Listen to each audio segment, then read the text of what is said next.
সালাতুন ইয়া রাসূলুল্লাহ আলাইকুম, সালামুন ইয়া হাবিবাল্লাহ আলাইকুম, সালাতুন ইয়া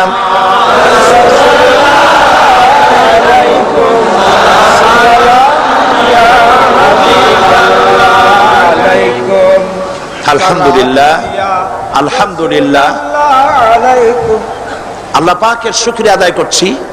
আল্লাহ পাক আমাদেরকে কোরআন শোনার তৌফিক দান করেছেন, আলহামদুলিল্লাহ।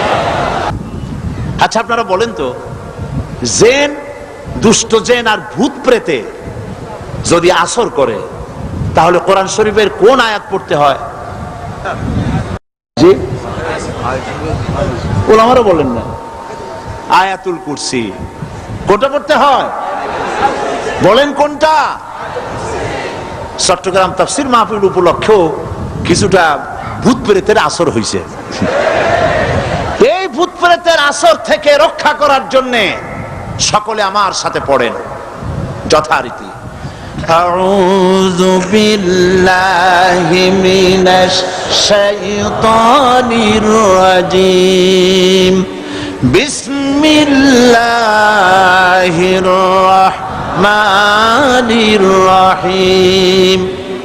আল্লাহু লা ইলাহা ইল্লা হুয়াল হাইয়ুল কাইয়্যুম, লা তা'খুযুহু সিনাতুন ওয়ালা নাওম, লাহু মা ফিস সামাওয়াতি ওয়া মা ফিল আরদ, মান যাল্লাযী ইয়াশফা'ু 'ইনদাহু ইল্লা বিইযনিহি, ইয়া'লামু মা বাইনা আইদিহিম ওয়া মা খালফাহুম, ওয়া লা ইউহীতুনা বিশাইইন মিন ইলমিহি ইল্লা বিমা শা'a, وسع كرسيه السماوات والأرض ولا يؤوده حفظهما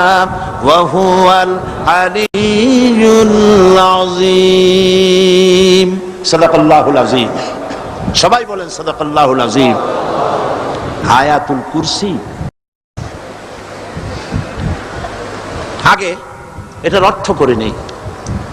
আল্লাহু লা ইলাহা ইল্লা হুয়াল হাইয়ুল কাইয়্যুম, আল্লাহ হচ্ছেন তিনি যিনি ছাড়া কোনো ইলাহ নাই, যিনি সার্বভৌমত্বের একমাত্র মালিক। লা তাখুযুহু সিনাতুন ওয়ালা নাওম, যাকে ঘুম এবং তন্দ্রা স্পর্শ করে না। লাহু মা ফিস সামাওয়াতি ওয়া মা ফিল আরদ, আকাশ ও জমিনে যা কিছু আছে সবই তার। মান যাল্লাযী ইয়াশফাউ ইনদাহু ইল্লা বিইজনিহি, কে আছে এমন যে তার কাছে সুপারিশ করতে পারে তার বিনা অনুমতিতে? মা বাইনা আইদিহিম, ইয়ালামু মা বাইনা আইদিহিম ওয়া মা খালফাহুম, তিনি সবার অগ্র পশ্চাৎ এর সব কিছুর খবর রাখেন।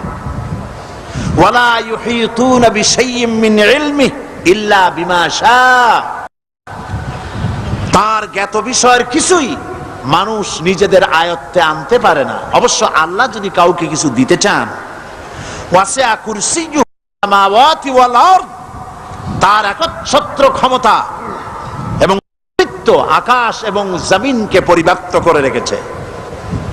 ওয়ালা ইয়াউদুহু হিফযুহুমা ওয়া হুয়াল আলিয়্যুল আযীম, আর আকাশ এবং পৃথিবীর রক্ষণাবেক্ষণ করতে গিয়ে আল্লাহ পাক মোটেই ক্লান্তি বোধ করেন না, আর তিনি হচ্ছেন এক মহান শ্রেষ্ঠতম সত্তা।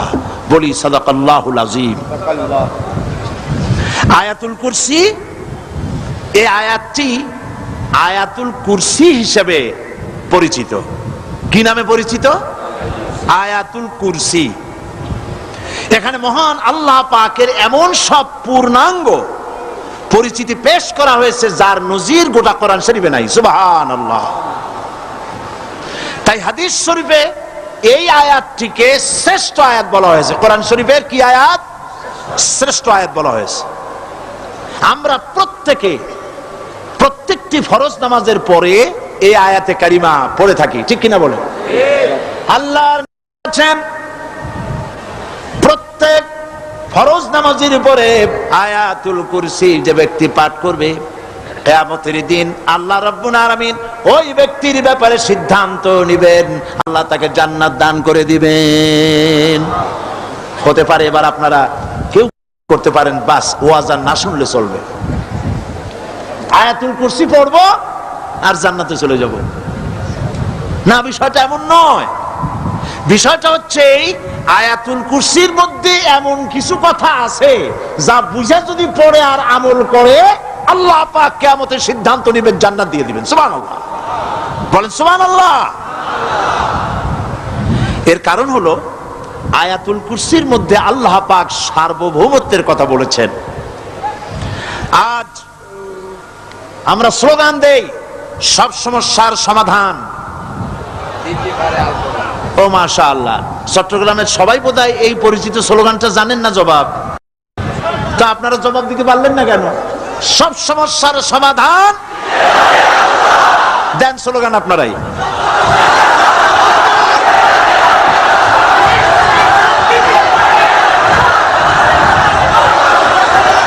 এটা শুধু স্লোগান নয়, সব সমস্যার সমাধান দিতে পারে আল কোরআন। এটা শুধু স্লোগান নয়, এটাই বাস্তবতা, এটাই বাস্তব সত্য।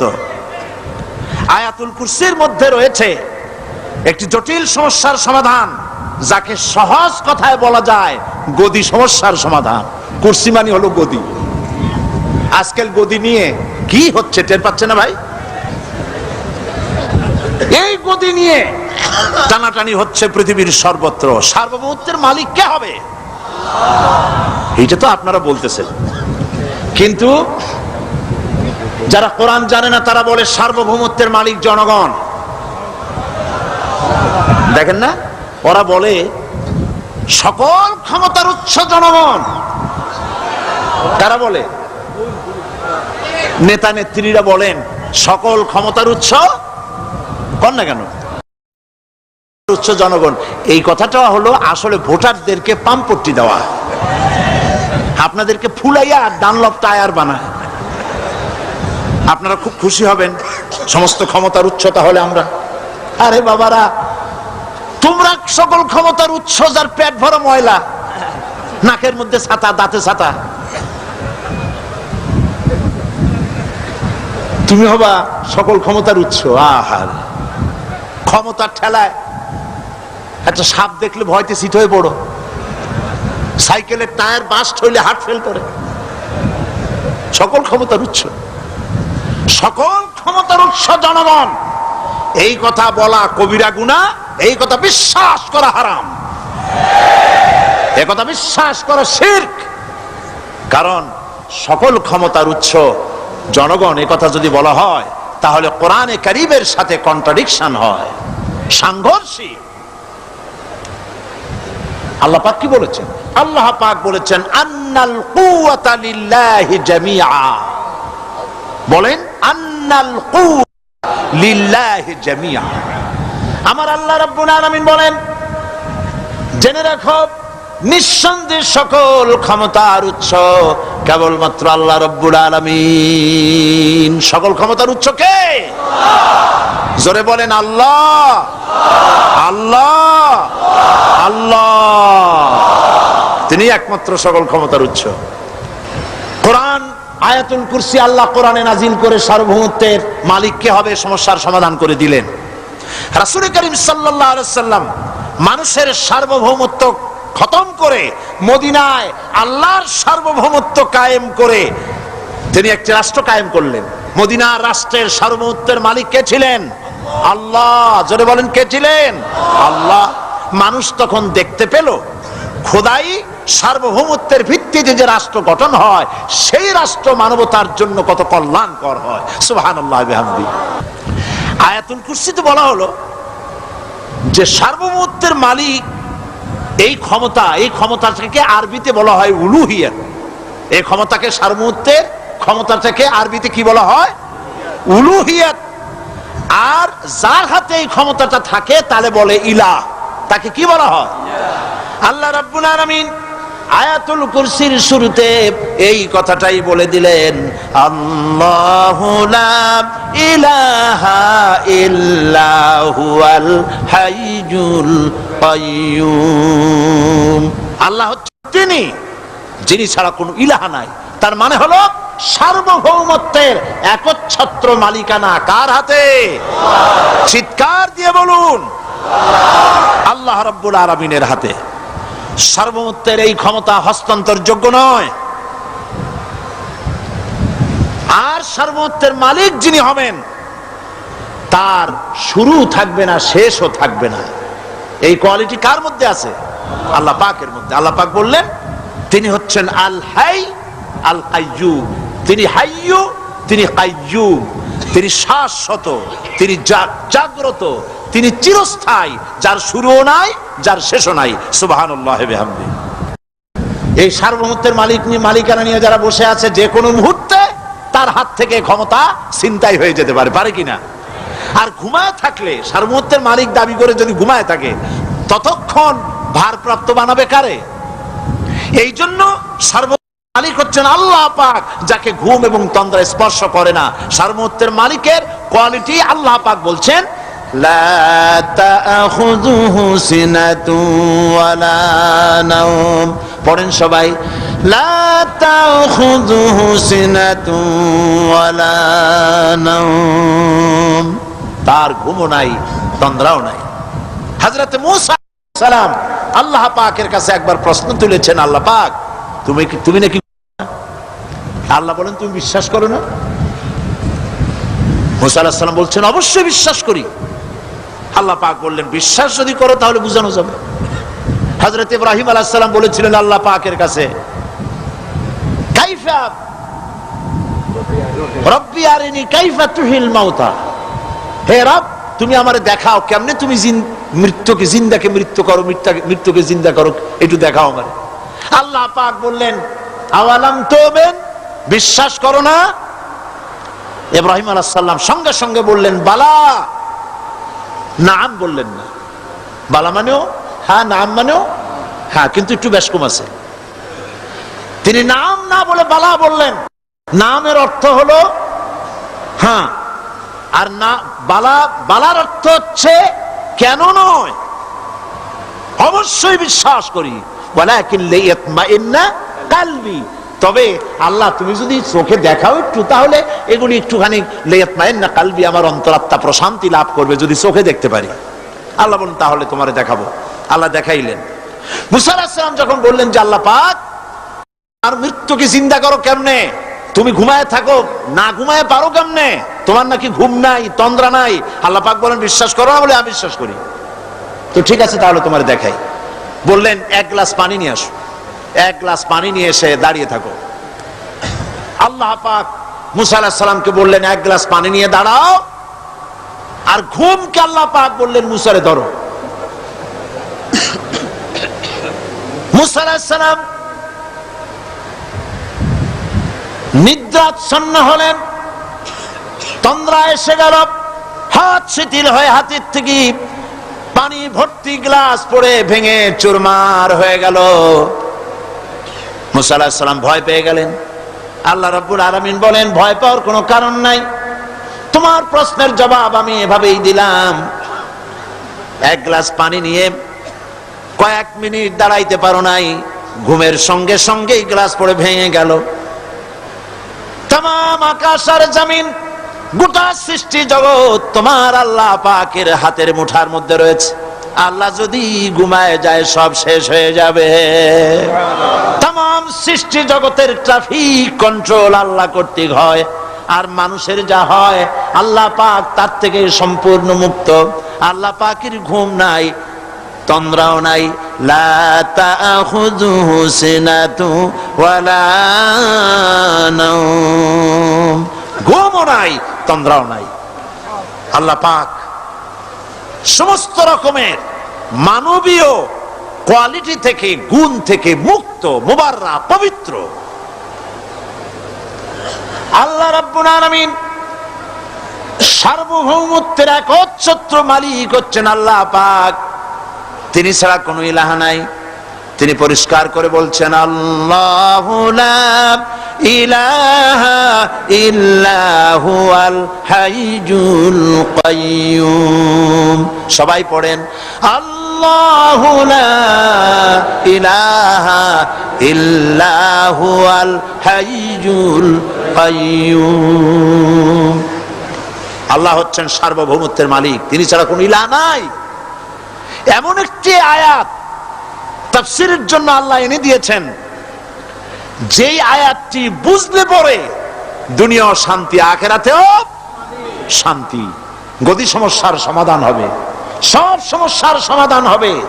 আয়াতুল কুরসি এমন আয়াত যা তেলাওয়াত করলে, বুঝলে, আমল করলে কিয়ামতের দিন আল্লাহ পাক তার সম্পর্কে সিদ্ধান্ত নেবেন, জান্নাত দিয়ে দিবেন। সুবহানাল্লাহ ওয়া বিহামদিহি। আউযু বিল্লাহি মিনাশ শাইতানির রাজীম। বিসমিল্লাহির রাহমানির রাহিম। প্রত্যেক অক্ষরে অক্ষরে 10-10 করে নেকি এখন আমাদের নামায় আমলে লেখা হচ্ছে। সুবহানাল্লাহ।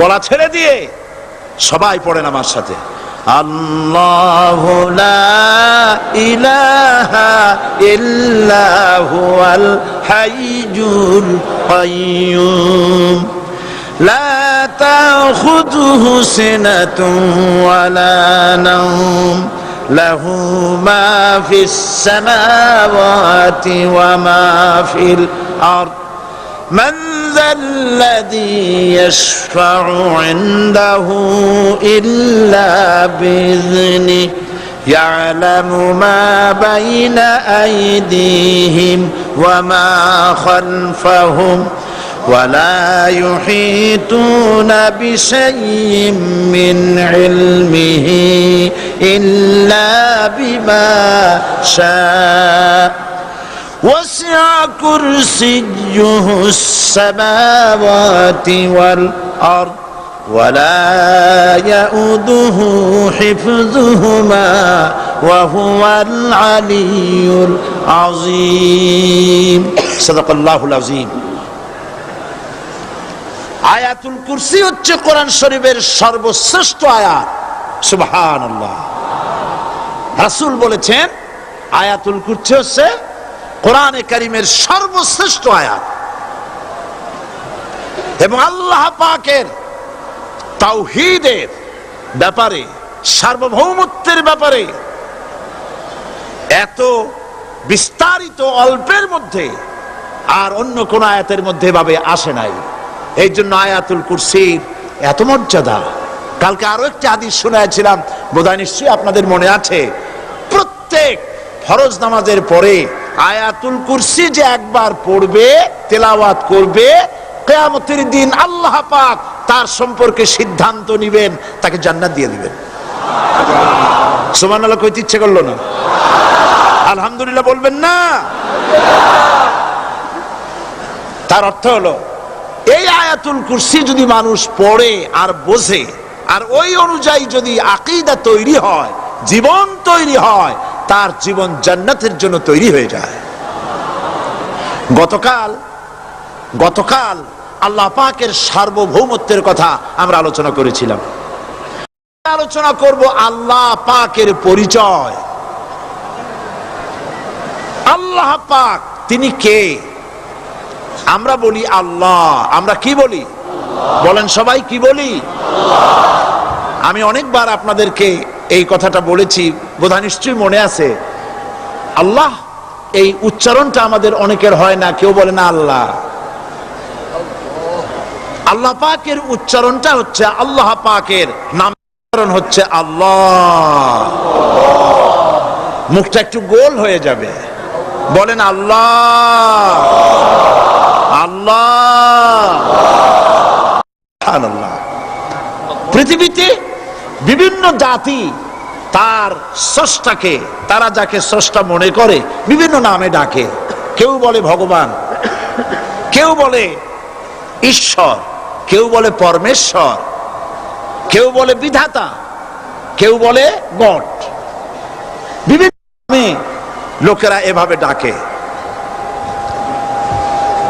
তো ভগবান বললে তার প্রতিশব্দে স্ত্রীলিঙ্গে কি আসে বলেন? ভগবতী। ঈশ্বর বললে স্ত্রীলিঙ্গে কি আসে? ঈশ্বরী। বিধাতা বললে তার স্ত্রীলিঙ্গে কি আসে? বিধাত্রী। গড এটার স্ত্রীলিঙ্গে আসলে কি হবে? তো প্রত্যেকটি তারা যে ভাষায় আল্লাহকে ডাকে, প্রত্যেকটি ভাষায় স্ত্রীলিঙ্গে একটি প্রতিশব্দ আসে। আল্লাহ এর স্ত্রীলিঙ্গে, এর প্রতিশব্দে আরেকটি শব্দ কি গোটা বিশ্ব খুঁজে পাওয়া যাবে? জোরে বলেন, যাবে?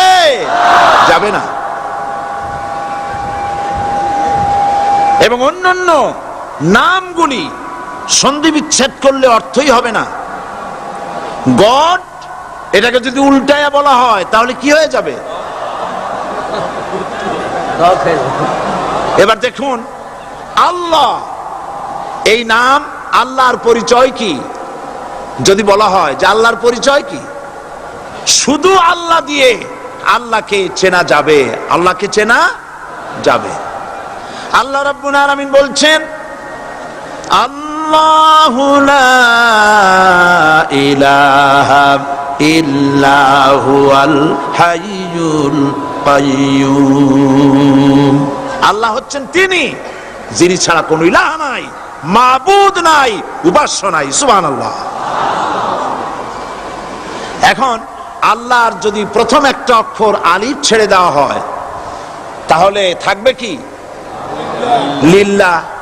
এই লিল্লাহ দিয়েও কেউ যদি আল্লাহর পরিচয় পেতে চায় তাহলে পেয়ে যাবে। আল্লাহ রাব্বুল আলামিন কোরআনে কারীমের ভিতরে শুধু লিল্লাহ দিয়েও আল্লাহকে চেনার ব্যবস্থা করেছেন। লিল্লাহি মা ফিস সামাওয়াতি ওয়া মা ফিল আরদ। আকাশ এবং জমিনের সার্বভৌমত্বের একচ্ছত্র মালিকানা কার? আল্লাহ পাকের। এখন লিল্লাহ থেকে একটা লাম ছেড়ে দেন, কি থাকবে? লাহু। এই লাহু দিয়েও আল্লাহর পরিচয় পাওয়া যাবে, যাবে না? কোরআন বলছে, লাহু মাকালিদুস সামাওয়াতি ওয়াল আরদি ইউবসিতুর রিজকা লিমান ইয়াশা। আকাশ এবং জমিনের রিজকের চাবিকাঠি আল্লাহ পাকের কাছে, যারে খুশি তিনি পর্যাপ্ত রিজেক তিনি দান করেন। সুবহানাল্লাহ। এবার লাহুর লাম ছেড়ে দেন, থাকবে কি? একটা অক্ষর। এই একটি অক্ষর দিয়ে আল্লাহ পাকের চেনা যাবে। ইন্নাহু হুয়াল গফুরুর রহিম। তিনি হচ্ছেন মহা ক্ষমাশীল, দয়াবান। আল্লাহর পরিচয় আল্লাহকে দিয়েই জানা যায়। আল্লাহর পরিচয় হচ্ছে তিনি এই আকাশ সৃষ্টি করেছেন, এই জমিন সৃষ্টি করেছেন, মানব গোষ্ঠীকে সৃষ্টি করেছেন। আকাশের স্রষ্টাকে, জমিনের স্রষ্টাকে, মানুষের স্রষ্টাকে আল্লাহ পাক। দেখুন, আল্লাহ পাক আকাশের স্রষ্টা, জমিনের স্রষ্টা, মানুষের স্রষ্টা। এই কথাকে ভুলিয়ে দেওয়ার জন্যে, এই কথাটিকে ভুলিয়ে দেওয়ার জন্য আল্লাহকে অস্বীকার করছে এক শ্রেণীর লোকেরা। তারা বলছে দেয়ার ইজ নো গড, স্রষ্টা বলতে কেউ নাই। Unseen is nothing. আল্লাহ পাক কোরআনকে বোঝার জন্য, আল্লাহকে চেনার জন্য ব্যবস্থা করেছেন। ওরা বলছে কি আনসিন ইজ নাথিং, যা দেখা যায় না সেটা কিছুই না, সেটা বিশ্বাস করি না। তো আল্লাহর যখন রং নাই, গন্ধ নাই, তাকে বিশ্বাস করি কেমনে? বলেন নাউজুবিল্লাহি মিন যালিক। আরে ভাই, তোমরা তো এমন বহু জিনিস আছে যা না দেখে বিশ্বাস করো। আপনারা কি বাতাস দেখেছেন? বিশ্বাস করেন কিনা? বিশ্বাস করেন কিনা? আপনারা কি ইথার দেখেছেন? বিশ্বাস করেন কিনা? ফুলের গন্ধ দেখেছেন কিন্তু বিশ্বাস করেন কিনা? মাধ্যাকর্ষণ শক্তি, ল অফ গ্রাভিটেশন আপনারা চোখে দেখেছেন? বিশ্বাস করেন কিনা? অনেক জিনিস এমন আছে যা আমরা চোখে দেখি না কিন্তু বিশ্বাস করি। হযরত ইমাম আবু হানিফা রাহমাতুল্লাহ আলাইহির সাথে এক নাস্তিকের বহস হবে। স্থান এবং তারিখ নির্ধারণ করা হলো। ইমাম সাহেব দেরি করে আসলেন। নাস্তিক বলছে, আমি আপনার সঙ্গে কোনো বিতর্কে যেতে চাই না, কারণ আপনি ওয়াদা রক্ষা করতে পারেন নাই, নির্ধারিত সময়ের অন্তত 3 ঘন্টা পরে এসেছেন। তিনি বললেন, আমি কেন দেরি করলাম সেটা তো তুমি জিজ্ঞেস করবে। আচ্ছা বলেন কেন দেরি করেছেন? তিনি বললেন, দেখো এই জায়গায় আসার পথে একটা নদী বেঁধেছিল, তা কি করে? আমার কাছে পারাপারের কোনো বন্দোবস্ত ছিল না। এক পর্যায়ে হতাশ হয়ে গেলাম, আমার বোধহয় যাওয়াই হবে না। শেষ পর্যন্ত আমি দেখতে পেলাম হঠাৎ করে আমার পাশে একটা ফলের বীজ পড়লো, তা দিয়ে একটা গাছ অঙ্কুরিত হলো। দেখছি না তা গাছটা একটা ময়ূর হয়ে পরিণত হয়ে গেল। কই থেকে একটা করাতে সে গাছটা কেটে ফেলে দিল। ফটাফট কতগুলি তক্তা বেরিয়ে আসলো, কোথার থেকে একটা হাতুড়ি আর কতগুলি লোহা এসে ঠাস ঠাস করে বাড়ি লেগে একটা কিস্তি তৈরি হয়ে গেল। কিস্তিটার ধাপায় পড়লো নদীতে, আমি লাফ দিয়ে উঠলাম, তাই পার হয়ে আসতে যা দেরি হলো। নাস্তিক বলছে, আপনার সাথে আমি জানছিলাম যে আপনি অত্যন্ত বুদ্ধিমান মানুষ, কিন্তু যে ঘটনা শুনাইলেন আপনার স্ক্রু একটাও টাইট আছে বলে মনে হয় না, আপনার সাথে আর কোনো বহস নয়। তিনি বললেন, কেন? কই বহস না, আপনি বলছেন যে এইরকম একটা গাছ চারা হয়ে গেল, সাথে সাথে বিনা মিস্ত্রিতে গাছটা কাটলো, তারপর এটা দিয়ে তক্তা হলো, লোহা আসলো, হাতুড়ি হইলো, বিনা মিস্ত্রিতে কিস্তি তৈরি হয়ে গেল, নৌকা এটা পড়লো নদীতে, আর বিনা মাঝিতে আপনি পার হয়ে আসলেন। এটা কি আদৌ সম্ভব? ইমাম আবু হানিফা রাহমাতুল্লাহ আলাইহি বলছেন, তোমার সাথে আমি কোনো কিতাব দিয়ে ঝগড়া করব না, কোনো কিতাব দিয়ে আমি তোমার সাথে বহস করব না। এই একটি দৃষ্টান্ত তোমার জন্য যথেষ্ট। একটা মিস্ত্রি ছাড়া যদি একটা কিস্তি তৈরি না হতে পারে, একটা গাছ কেটে তক্তা যদি না হতে পারে, এই বিশাল আকাশ, এই বিশাল জমিন, আর তোমার মতো এরকম একটা সুন্দর মানুষ বিনা মিস্ত্রিতে বিনা স্রষ্টায় তৈরি হলো কেমনে? এক কথায় নাস্তিক বলছে, আমার জীবনের ভুল ধরা পড়ল। নাস্তিক বলছে, জীবনের ভুল ধরা পড়েছে, আমি মুসলমান হয়ে গেলাম।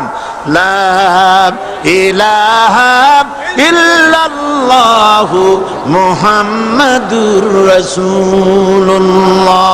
জোরে পড়েন, লা ইলাহা লা ইলাহা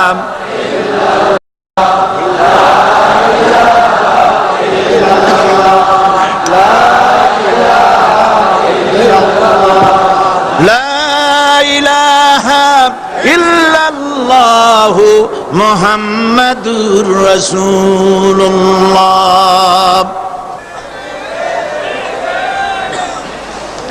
আল্লাহ পাক বলছেন, আমি আদম, আমি দাউদ এবং সুলাইমানকে জ্ঞান দান করেছি, ইব্রাহিমকে জ্ঞান দান করেছি।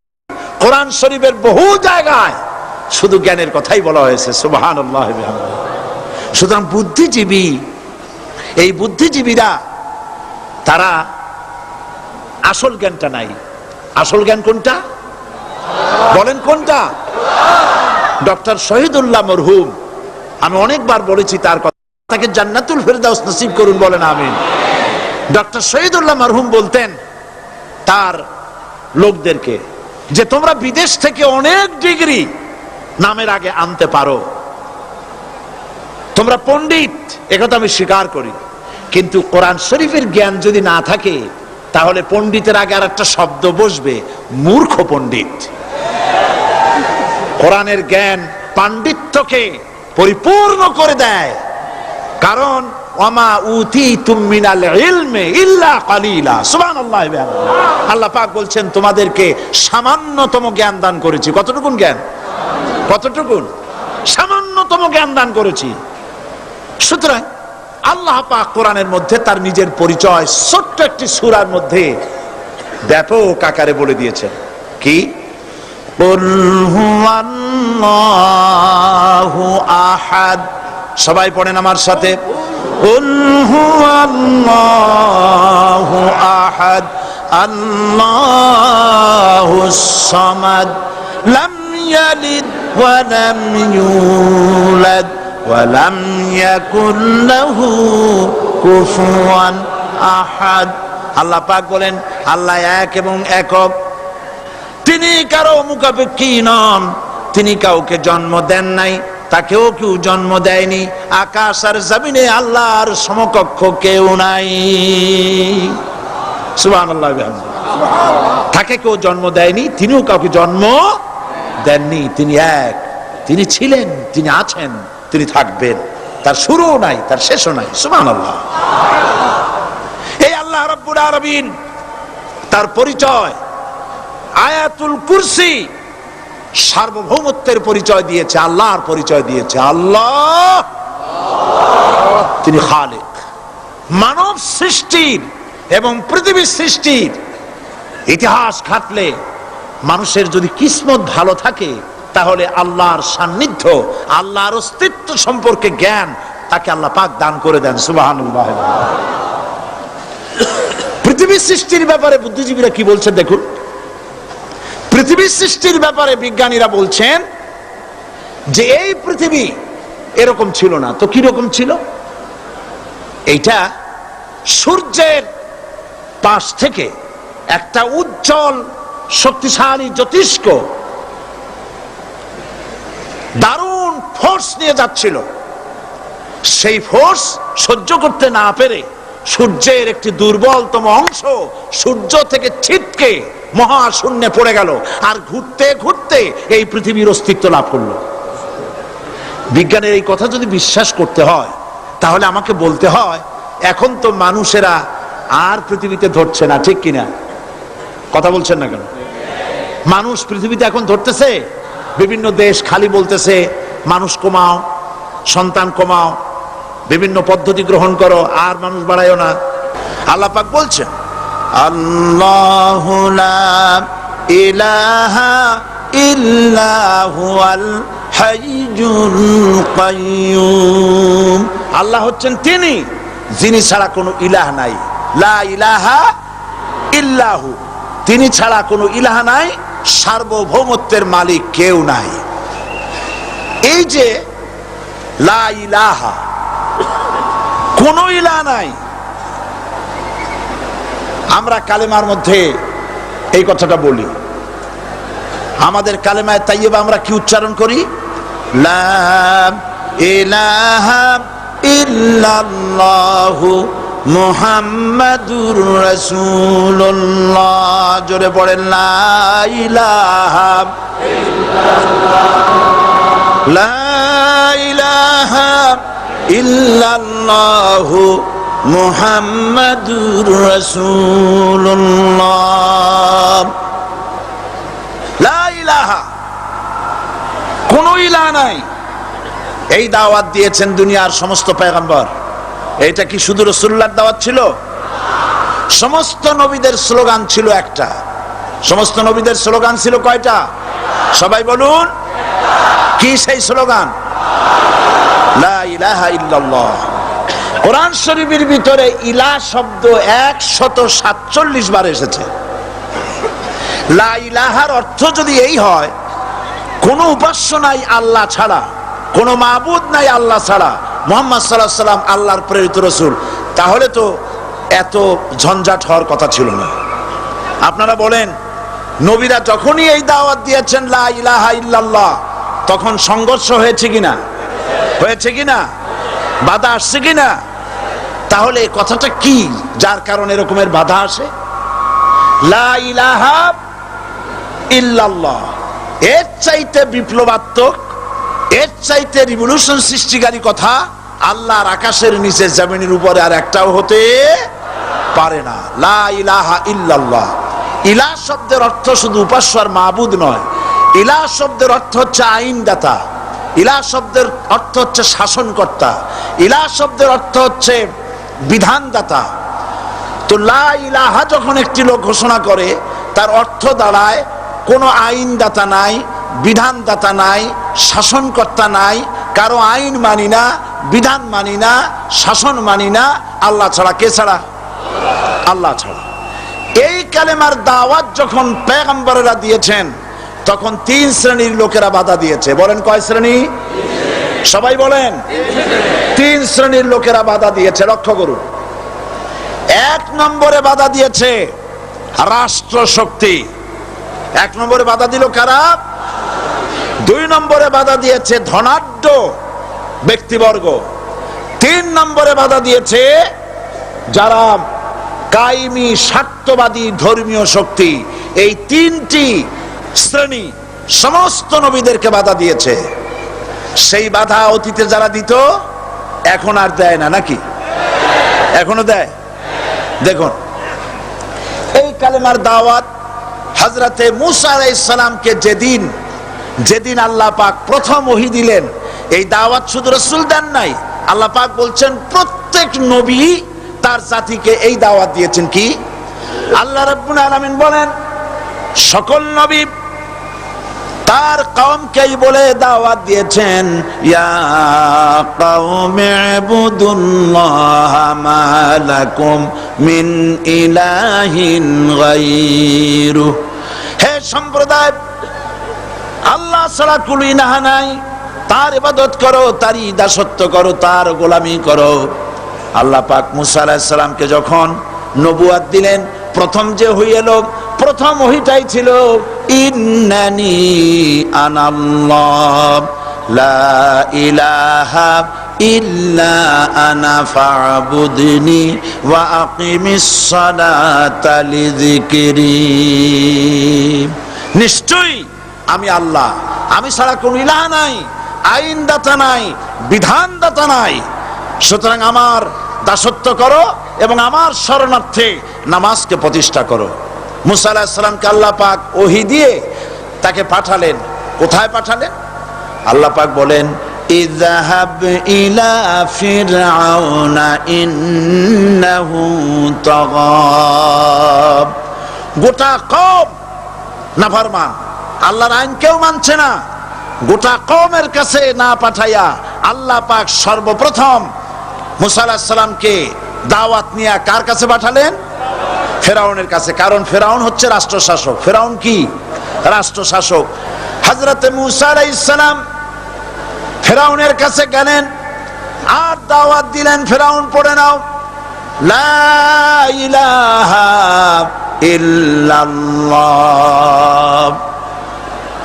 একটি কথা আপনাদের মনে রাখতে হবে, দুনিয়ার কোন ফেরাউন, কোন নমরুদ, কোন সাদ্দাত, কোন হামান কেউ বলে নাই যে আমি আল্লাহ, আমি রাজ্জাক, আমি খালেক, আমি পৃথিবীর সৃষ্টি করেছি। কথা কেউ বলেছে?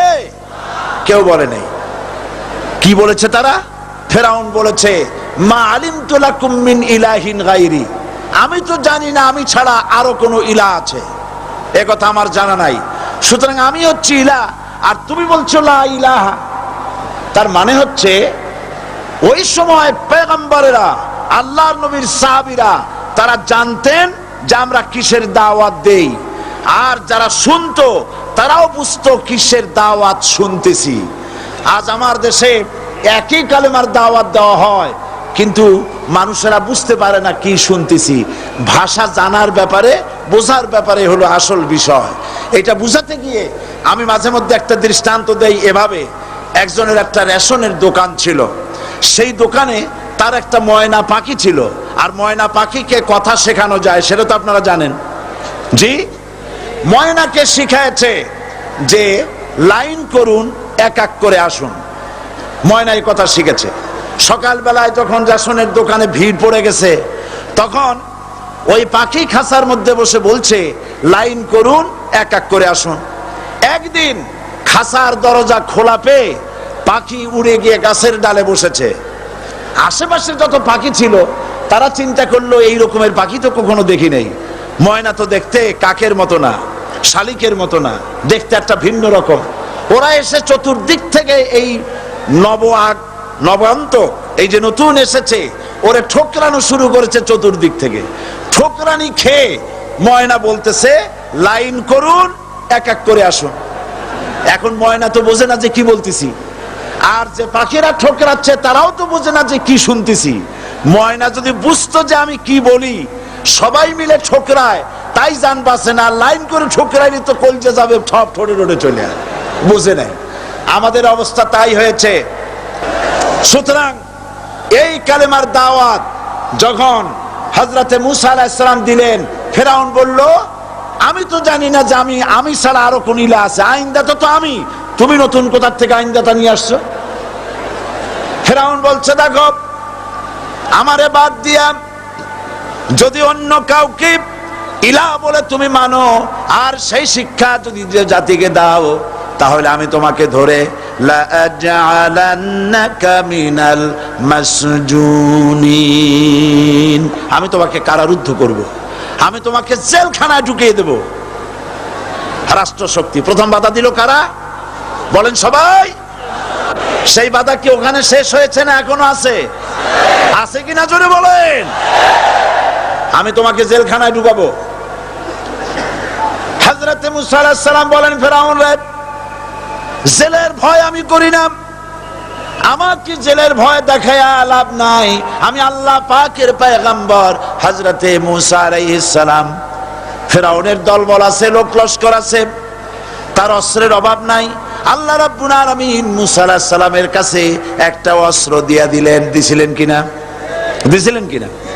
আল্লাহ পাক হযরত মুসা কি বলেছেন, ওয়া মা তিলকা বিয়ামিনিকা ইয়া মুসা, মুসা রে তোমার হাতে ওটা কি? মুসা আলাইহিস সালাম বললেন এটা লাঠি। আল্লাহ পাক বললেন ফেলে দাও লাঠি, লাঠি ফালায় দিলেন, কি হয়ে গেল? হিয়া হাইয়াতুন তাসআ, লাঠি হয়ে গেল। এখন লাঠি পড়ে সাপ হয়ে গেল। সাপ দেখে নবী হোক, ওলি হোক, সাহাবী হোক আর আলেম হোক, সাপ দেখলে ভয় করে না মানুষের? মুসা আলাইহিস সালাম ভয় পেয়েছে। আল্লাহ রাব্বুল আলামিন হযরত মুসাকে শোনায় দিলেন, খুযহা ওয়া লা তাখাফ সানুঈদুহা সিরাতাহাল উলা,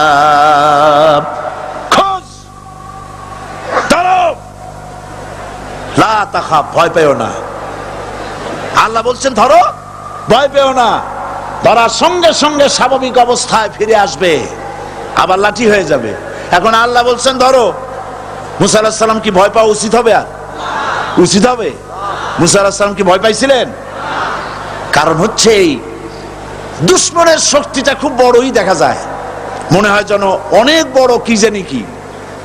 আল্লাহ পাক বলছেন ইন্না কাইদাশ শায়তানে কানা দাঈফা, শয়তানের চক্রান্ত যতই তুমি মনে করো অনেক ষড়যন্ত্রের জাল বিস্তার হয়ে আছে, আল্লাহ কয় কিছুই না, দাঈফা অত্যন্ত দুর্বল। আল্লাহ পাক বললেন ধরো, মুসা আলাইহিস সালাম সাপ ধরলেন, সঙ্গে সঙ্গে লাঠি হয়ে গেল। ফেরাউন বরদাস্ত করলো না, রাষ্ট্রশক্তির পক্ষ থেকে আক্রমণ শুরু হলো। অপরাধ কি? মুসা আলাইহিস সালামের অপরাধ কি? কি অপরাধ? মাশাআল্লাহ, বুঝতে পেরেছেন। অপরাধ হচ্ছে তিনি বলেছেন লা ইলাহা, জোরে বলেন লা ইলাহা ইল্লাল্লাহ। এই কালেমাকে আজ আমরা ভিক্ষার বুলি বানাইছি। এটা হলো সার্বভৌমত্বের বুলি, এটা হচ্ছে আল্লাহ পাকের সার্বভৌমত্বের কথা। আজ আমরা মানুষের কাছে আমরা শুনি, মানুষেরা ভিক্ষা চায়, লা ইলাহা ইল্লাল্লাহ, এক মুঠ চাউল দেন, লা ইলাহা ইল্লাল্লাহ 10 খান পাই দেন। এই হচ্ছে কালেমার জিকির। আবার কেউ কেউ জিকির করতেছে লা ইলাহা আস্তে, ইল্লাল্লাহ জোরে, এমন জোরে কলব সাফ করে, কলব তাতে থাকলেও পারে গেলেও পারে। এই কালেমার জার, এর আঘাত পয়গম্বররা মেরেছেন। হযরতে মুসা আলাইহিস সালাম যখন বলেছেন লা ইলাহা ইল্লাল্লাহ, এই ধাক্কা ফেরাউন বরদাস্ত করতে পারে নাই। দরিয়ায় নীলের ভিতরে আল্লাহ পাক ডুবাইয়ে শেষ করে দিয়েছেন, দেন নাই? হযরতে মুসা আলাইহিস সালাম তার উম্মতেরা দরিয়ার পাশে বসে দ্বীনি কথাবার্তা বলতেছেন। এমন সময় ফেরাউন, তার শত্রু হচ্ছে মূসা আলাইহিস সালাম। শত্রু কেন? মূসা কি ফেরাউনের পাকা ধানে মই দিয়েছে নাকি? বলেন আপনারা। তার হালের গরু পিটায় মারছে নাকি? অপরাধ হলো তিনি আল্লাহর জমিনে আল্লাহর আইন প্রতিষ্ঠার কথা বলেছেন। এই শুধুমাত্র এই অপরাধে ফেরাউন তার দলবল নিয়ে 3 দিক থেকে আক্রমণ করেছে। মূসা আলাইহিস সালামের উম্মতেরা ভয় পেয়ে গেছেন। তারা বলছেন ইন্না লামুদরাকুন, আমরা পাকড়াও হয়ে গেছি। 3 দিকে সাড়াশি আক্রমণ, 3 দিকে শত্রু, একদিকে দরিয়া, পালাবার রাস্তা আছে? হযরত মূসা আলাইহিস সালাম ভয় পেয়ে গেলেন, সারেন্ডার করলেন না। হযরত মূসা আলাইহিস সালাম বললেন কাল্লা, কখনো নয়, ভয় পাওয়ার কোনো কারণ নাই। রব্বি সায়াহদিন, অবশ্যই আমার রব আমার জন্য রাস্তা করে দিবেন। ভয় পাইও না, আমার রব রাস্তা করে দিবেন। আল্লাহ রাব্বুল আলামিন হযরত মূসা আলাইহিস সালামকে অর্ডার করলেন, হাতের লাঠি দিয়া দরিয়ার উপরে আঘাত করো। হযরত মূসা আলাইহিস সালাম দরিয়ার উপর আঘাত করলেন। রাস্তা ছিল দরকার একটার, এক বাড়িতে আল্লাহর হুকুমে লাঠি দিয়ে একটি আঘাত করার সঙ্গে সঙ্গে হযরত মূসার তার সঙ্গী সাথী দরিয়া পার হওয়ার জন্য দরিয়ার মধ্য দিয়ে আল্লাহ 12টা রাস্তা পয়দা করে দিলেন। সে আল্লাহ আছে না নাই? এত আসতে বলেন কেন? ভয় পাওয়ার কারণ আছে? রাষ্ট্র শক্তি বাধা দিয়েছে সমস্ত নবীদেরকে। কেন? নবীদের চরিত্র খারাপ? জোরে বলেন, নবীদের চরিত্র খারাপ? নবীদের চাইতে মাসুম, বেগুনাহ, উন্নত চরিত্রের মানুষ আল্লাহর আকাশের নিচে জমিনের উপরে আর হয় নাই। তোমরা যে সামনে তাদের পিছনে দৌড়াও, অমুকের সৈনিক, নেতা নেতা করে মরো, এইসব নেতা যাদের পিছনে দৌড়াও, এই নেতাগুলি, আমি জিজ্ঞেস করি আপনাদেরকে, এই নেতাগুলি জীবনে একবারও জেনা করে নাই? এ ব্যাপারে অনুসারীরা আপনারা কি নিশ্চিত? মিথ্যা কথা জীবনেও কয় নাই, প্রতারণা করে নাই, ঠাট্টা করে নাই, বিদ্রুপ করে নাই, মদ খায় নাই, মানুষ হত্যা করে নাই। কিসের নেতা? নেতা হচ্ছেন সেই ব্যক্তি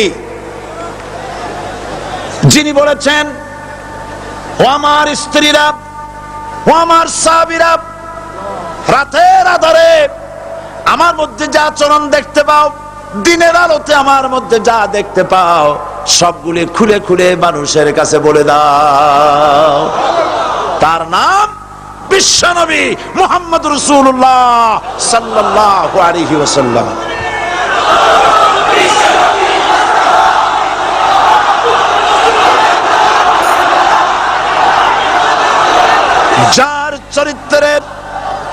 যার চরিত্রের সার্টিফিকেট আল্লাহ রাব্বুল আলামিন নিজে দিচ্ছেন, ওয়া ইন্নাকা লাআলা খুলুকিন আযীম। নবী হে, উন্নত চরিত্রের উপরে আপনি প্রতিষ্ঠিত। সুবহানাল্লাহ। কে সার্টিফিকেট দিচ্ছেন? আযীম, আযীম। আরবিতে চওড়াকে বলা হয় আরিদ, গভীরতাকে বলা হয় আমিক। কত প্রশস্ত, যা মাপার কোনো ফিতা নাই, কত গভীর, যা মাপার কোনো যন্ত্র নাই, এইটাকে আরবিতে বলা হয় আজিম। সুবহানাল্লাহ বলতে ইচ্ছে করে না? ও নবী, তোমার চরিত্র এমন যা মাপার মতো যন্ত্র পৃথিবীতে নাই। লা ইলাহা ইল্লাল্লাহ। পড়েন সবাই, লা ইলাহা ইল্লাল্লাহ। আপনিও যদি নবীদের মতো, সাহাবীদের মতো বুঝা এই কলেমার দাওয়াত দেন, বাধা আসবেই। বোঝাবুঝির ব্যাপার, বুঝতেই সারলো। কত মাহফিল হয় বাংলাদেশে, হয় না? কোনো বাধা নাই। ঠিক কিনা? কত পূজা হয়, পার্বণ হয়, গান হয়, থিয়েটার হয়, গুনাগার বিবির গান হয়, কত কিছু হয়। কোনো বাধা আছে? তাফসিরের মাহফিলে বাধা। কারণ ওরা বুঝতে পেরেছে এ তাফসিরের মাহফিলে গাজীর গীত হয় না, এ তাফসিরের মাহফিলে আল্লাহ সার্বভৌমত্ব কায়েমের আন্দোলন চলে।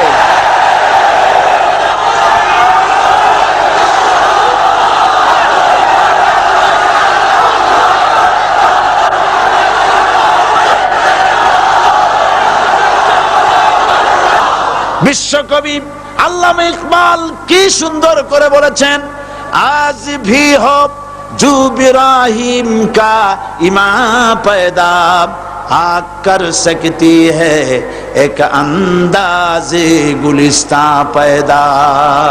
ইব্রাহিমের ঈমান যদি আজও কোথাও হয় বিদ্যমান, করতে পারেন অগ্নিকুণ্ডে খুবসুরত এক গুলিস্তান। এখনো যদি ইব্রাহিমের সন্তানদেরকে আগুনের মধ্যে ফেলে দেওয়া হয়, আর ইব্রাহিম ঈমান যদি থাকে, আগুনকে ফুলের বাগান বানাবার ক্ষমতা আল্লাহর আছে। চিরকাল আল্লাহ পাক এই কালেমাকে দিয়েছেন আল্লাহর সার্বভৌমত্বকে প্রতিষ্ঠা করার জন্য। আয়াতুল কুরসি শুধু পড়ে বুকে ফু দেওয়ার জন্য নয়। পড়েন আমার সাথে, আল্লাহু লা ইলাহা ইল্লাহু আল হাইয়ুল কাইয়্যুম। দুনিয়ার সমস্ত পয়গম্বর অত্যাচারিত হলেন, শুধু তাই নয়, বিশ্ব নবী আখিরি জামানার পয়গম্বর নবী মুহাম্মদ রাসূলুল্লাহ সাল্লাল্লাহু আলাইহি ওয়াসাল্লাম জাতির কাছে আসলেন।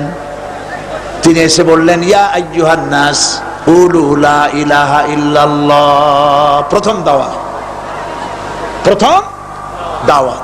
শুনছেন কথা? রাসূলুল্লাহ বলছেন, ও জাতি, আমার রাসূল তো মক্কার রাসূল না শুধু, মদিনার রাসূল না শুধু, আরবি ভাষা ভাষীদের রাসূল না শুধু, আমার নবী কি নবী? চিল্লায় বলেন। তাই তিনি বলেছেন, ও বিশ্বের মানবতা, বিশ্বের মানব গোষ্ঠী, যদি মুক্তি পেতে চাও, নাজাত পেতে চাও, উচ্চারণ করো, বিশ্বাস করো, আমল করো, বলো লা ইলাহা ইল্লাল্লাহ। জোরে পড়েন, লা ইলাহা ইল্লাল্লাহ, লা ইলাহা ইল্লাল্লাহ মুহাম্মাদুর রাসূলুল্লাহ। কোরআন কারীমের ভিতরে আয়াতুল কুরসির মধ্যে বলে দিয়েছেন, আল্লাহু লা ইলাহা ইল্লাহু আল হাইয়ুল কাইয়্যুম। প্রাণ খুলে সবাই পড়েন, বসা মানুষ, দাঁড়ানো মানুষ, আল্লাহু লা ইলাহা ইল্লাহু আল হাইয়ুল কাইয়্যুম। আল্লাহ রাব্বুল আলামিন, তিনি ছাড়া কোনো ইলাহ নাই, তিনি সার্বভৌমত্বের মালিক, কেউ নাই আল্লাহ ছাড়া। এই কথা মানুষকে ঘোষণা করতে হবে।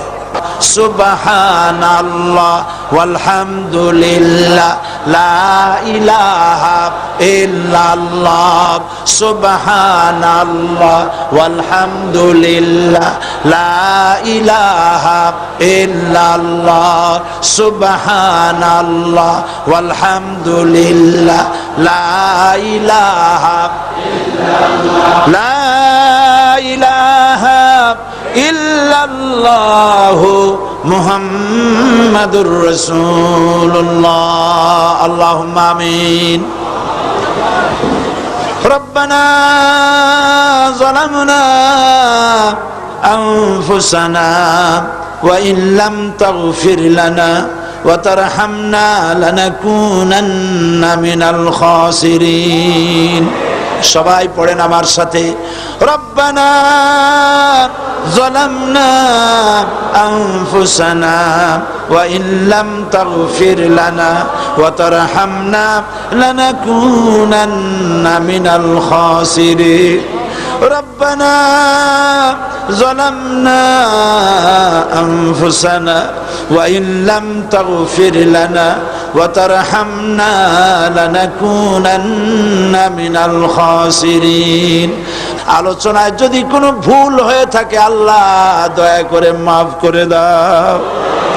রব্বুল আলামিন আমাদের দোয়া দুরুদি জিকির আজগারে আমাদের আলোচনায় তুমি যে খুশি হয়েছো যতটুকুন তার সবটুকুন বিশ্বনবী মুহাম্মাদুর রাসূলুল্লাহ সাল্লাল্লাহু আলাইহি ওয়াসাল্লামের রূহ মুবারকে পৌঁছায়া দাও। রব্বুল আলামিন तमाम अंबिया किराम उलमाए मुतकद्दिमीन उलमाए मुताखिरीन सलफे सालिहीन যারা দুনিয়া থেকে মুমিন মুমিনাত বিদায় হয়ে গেল আল্লাহ কবরগুলিকে জান্নাতের টুকরায় পরিণত করে দাও। রব্বুল আলামিন এই লক্ষ লক্ষ মুসলমান নরনারী ভিক্ষুকের মতো তোমার দরবারে হাত তুলেছি আল্লাহ গো, আমাদের মধ্য থেকে আমাদের মা বাপ যাদের দুনিয়া থেকে বিদায় হয়ে গেছে আল্লাহ আমাদের মা বাপের কবরে সওয়াব পৌঁছায়া দাও। রব্বুল আলামিন আত্মীয় স্বজন যদি বিদেশে থাকে 2 মাস 6 মাস পর চিঠি দিয়া খোঁজ খবর পাওয়া যায়, প্রত্যেক দিন টেলিফোন করে খবর পাওয়া যায়, কিন্তু আমাদের মা বাপ যাদের মারা গেল বছরের পর বছর যুগের পর যুগ বিদায় হয়ে গেল, কোন হালতে আছে জানি না। আল্লাহ আমাদের মা বাপের কবরগুলি জান্নাতের টুকরায় পরিণত করে দাও। রব্বুল আলামিন আমাদের আব্বা কত মহব্বত করতেন, কত কষ্ট করেছেন। আল্লাহ তাআলা আমাদেরকে লেখাপড়া শেখাবার জন্য কত কষ্ট করেছেন, মানুষ বানাবার জন্য কত কষ্ট করেছেন, আমাদের জন্য ঘর বাড়ি বানায়া জায়গা জমি কিনে রেখে সবগুলি থুয়ে খালি হাতে চলে গেছে বাবা। আল্লাহ আমাদের আব্বার রুহের পরে সওয়াব পৌঁছায়া দাও। রব্বুল আলামিন এখন তো আর বাড়ি গেলে নাম ধরে কেউ ডাকে না। আয় আল্লাহ আমাদের আব্বা যত গুনাহ করেছি জানা অজানা সমস্ত গুনাহগুলি আল্লাহ তুমি সাইয়াদগুলি হাসানাত দিয়া বদলাইয়া দাও। রব্বুল আলামিন আমাদের জনম দুঃখিনী মা, আয় আল্লাহ মা যা যে হারাইছে সেই বোঝে কি নিয়ামত তার চলে গেছে। আল্লাহ আমাদের মা যার বিদায় হয়ে গেছে মায়ের কবরটাকে জান্নাতের টুকরায় পরিণত করে দাও। রব্বুল আলামিন মায়ের পেটের ভিতরে বসে 10টা মাস ধরে মায়ের কষ্ট দিছি, তিনি ডেলিভারিতে কষ্ট করেছেন, 2-2.5 বছর বুকের দুধ খেয়ে কষ্ট দিয়েছি, পেশাব পায়খানা করে মায়ের কাপড় চোপড় নষ্ট করে দিয়েছি।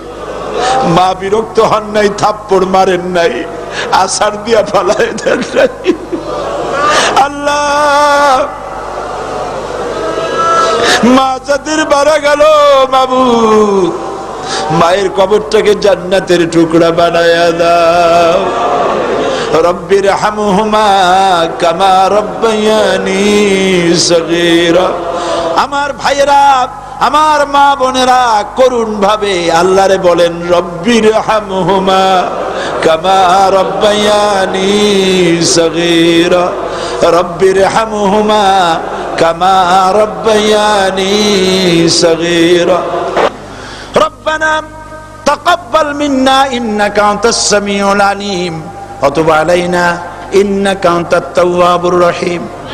সুবহান রাব্বিকা রাব্বিল ইজ্জাতি আম্মা ইয়াসিফুন ওয়া সালামুন আলাল মুরসালিন ওয়ালহামদুলিল্লাহি রাব্বিল আলামিন। ওয়াজআল আখিরা কালিমাতিনা ইনদাল মাউত লা ইলাহা ইল্লাল্লাহু মুহাম্মাদুর রাসূলুল্লাহ। আসসালামু আলাইকুম ওয়া রাহমাতুল্লাহ।